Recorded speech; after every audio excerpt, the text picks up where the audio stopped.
Ang yabang ninyo sa PCSO, ano bang pinagmamalaki ninyo?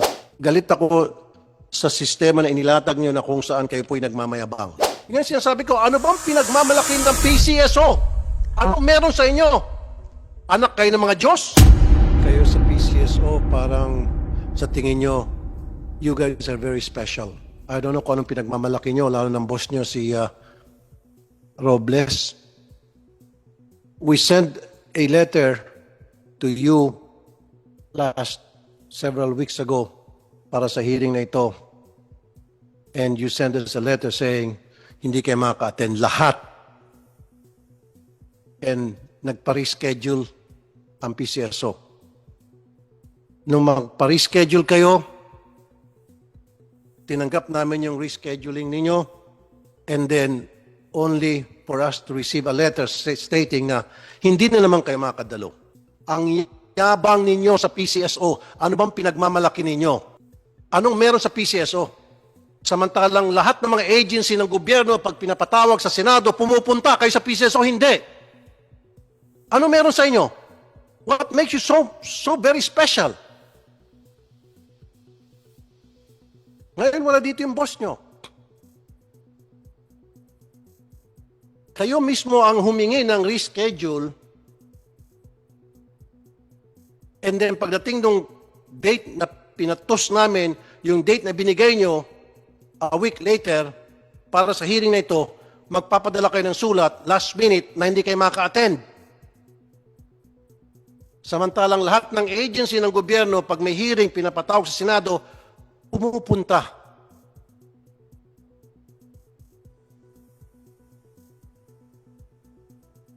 I'm sorry, kayong dalawa, baka magigisa kayo.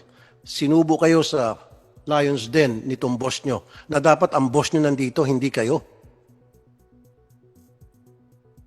No, let me speak first.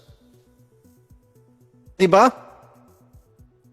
Nagpadala kami ng invitation sa inyo ahead of time, way ahead of time. Hindi kayo kumibo. And then last minute, sinabi nyo hindi kayo maka-attend dahil launching ng e-lotto. At nag-request kayo ng reschedule for another week. Kayo pa mismo nagbigay ng date. And we said, okay. And then pagdating ng date na yon, the day before, hindi ulit kayo maka-attend. Lahat.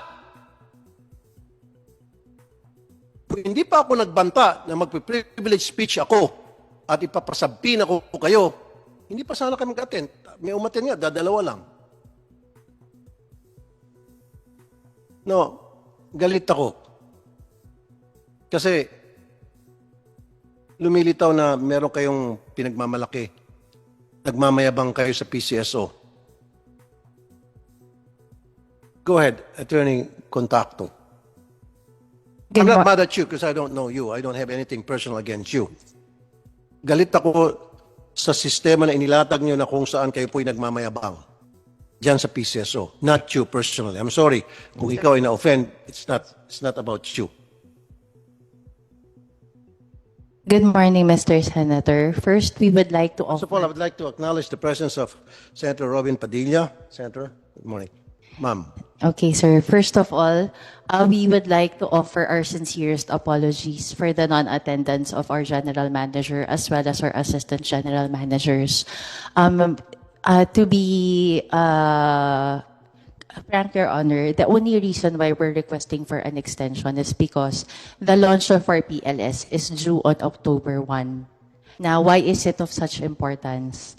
The current system that we are using as of now, No, let me cut you off.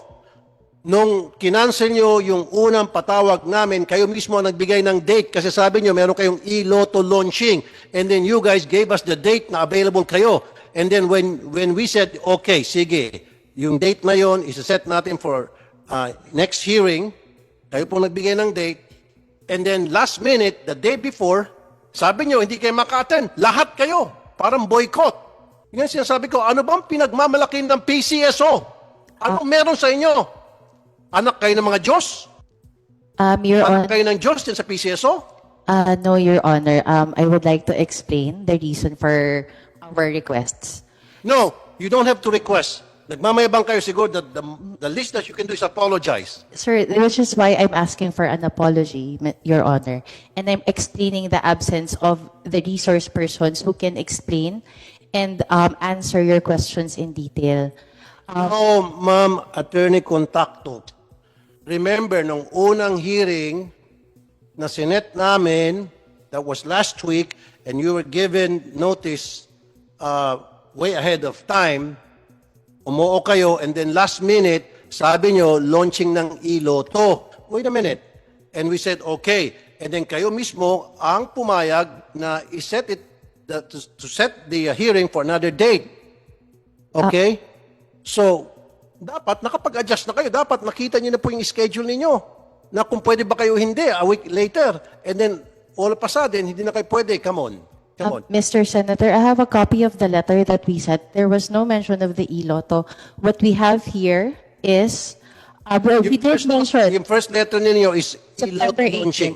18. It was two agendas, Your Honor, that we raised in the first letter. So in the first paragraph is the launch of the iloto. In the second is the transition to the PLS, sir. Right now, I cannot stress enough, sir, the reason why we need to focus on the PLS. And if you would allow me to explain, sir, this would explain the absence of our officials right now. As I was saying, sir, our ELDA, the equipment lease agreement, which is the system that is currently being used by the PCSO, is set to expire on September 30. Okay. Ayokong ubusin yung oras natin, Attorney Contacto, dahil lang sa pagpapaliwanag ninyo. Let's proceed na lang. Okay, Basta sir. the fact remains na ang yayabang nyo dyan sa PCSO. This is the first time it happens dito sa Senado na twice in a row, last minute, magka-cancel, magbo-boycott ang isang agency para sa isang hearing, napaka-importanting hearing na patawag ng Senado. First time in history, for your information. Nagets nyo? We apologize, Your Honor. Thank you.